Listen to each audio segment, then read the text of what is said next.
let's start off with your favorite part, the beginning. Yeah, we get, I mean, Red Robin's really sort of done it with at least the first wave of drones. Yes. You know, he's instead of like what, a broken arm, broken leg, Broken maybe ribs. a couple Couple ribs, shot maybe a couple bullets. times. Yeah, and he's he just sort of walking off the shock. Mm-hmm. And I was pretty amazed that happened. I mean, that's kind of mind blowing for a human being Yes. to take out drones, Mm-hmm. but one who doesn't have superpowers, all by himself, and he kind of none the worse for wear, still coherent, still talking, Yep. and then the second wave. Well, before the second in, wave, yeah. let's go to when they were in that colony carrier. When Ulysses and Colonel Kane were talking, they were, well, what kind of person would program them to take out just themselves? Yeah. Colonel Kane grabs says, the type of person we modeled ourselves after. Yeah. Boom. And then Kate comes in, and that was, whoa. Yeah. That was a moment. That was cool. Yeah. One of the things I noticed is sort of their exit strategy for Gotham was they were just going to teleport out. Yes. I mean, they were going to teleport their entire ship out. And Ulysses tries to say, "Oh, that's untested," and he mentions that's alien technology. And we're seeing a lot of that in a lot of these DC comics of pretty bad guys having alien technology. We see it in Action Comics with Doomsday, whatever container Doomsday was in before that was alien technology, at least to Lex Luthor.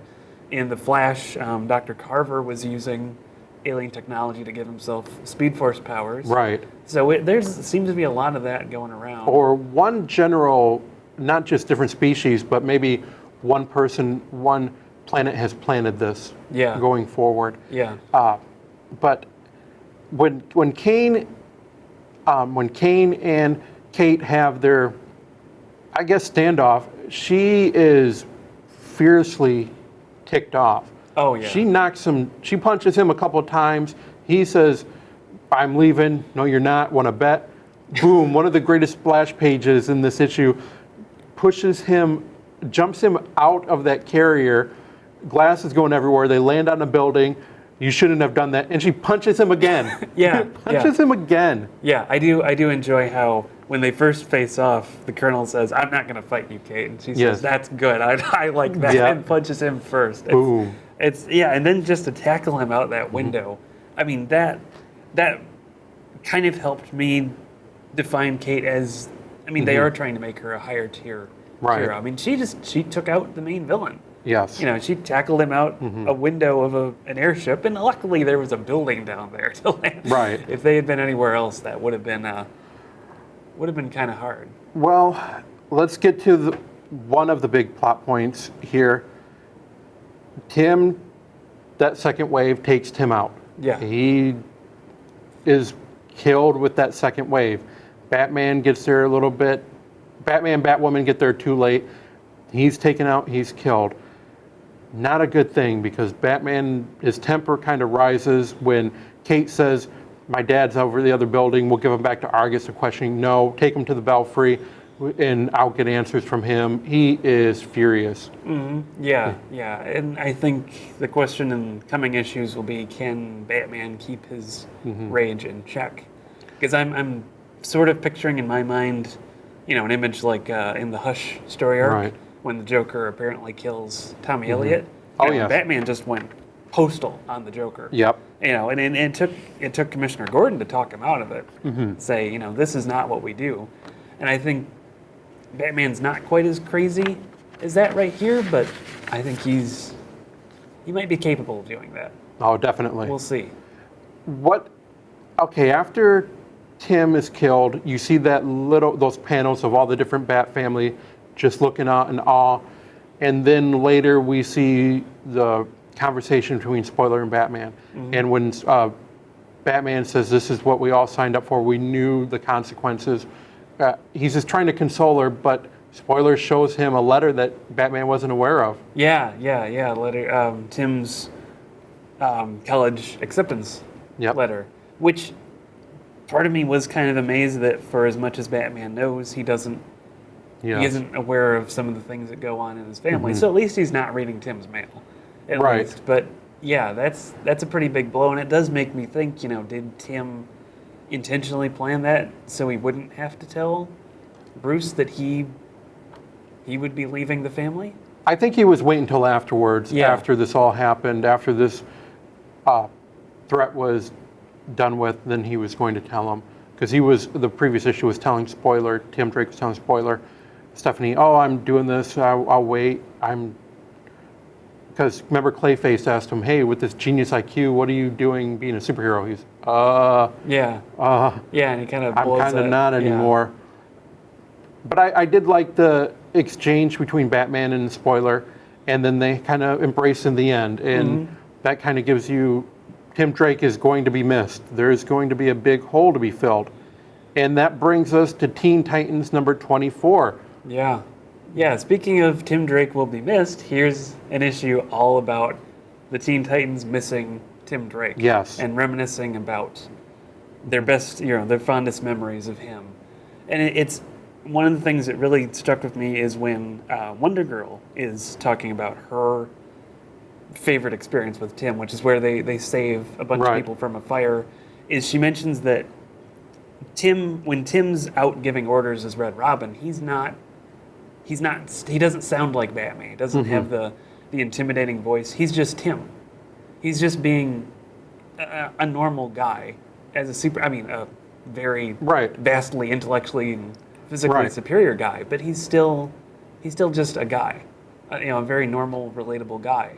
And that helps to kind of solidify who Tim is in comparison to all the other Robins, I think. For me, that was just kind of an interesting. It was one of the interesting ones, and then also with Beast Boy doesn't even really give a memory. Right. He compares Tim to all the other Robins. Yes. And says Tim, out of all of them, Tim was the best. He says Dick had, Dick felt like he had the weight of the world on his shoulders. And Jason Todd kind of went a little wrong. And then he also mentions that he hasn't met Damian, but from what Tim says, he's kind of obnoxious, or he redefines the word obnoxious. Well, then too, definitely redefined it. But then when Raven had her memory about Tim Drake, and they brought up Damian was, I don't understand why people would see the good in me, and it took, Tim Drake said, when I met Damian, I didn't understand what it meant to see the good in people until I met you, something like that, and they bonded. So everyone had their great memory with Tim.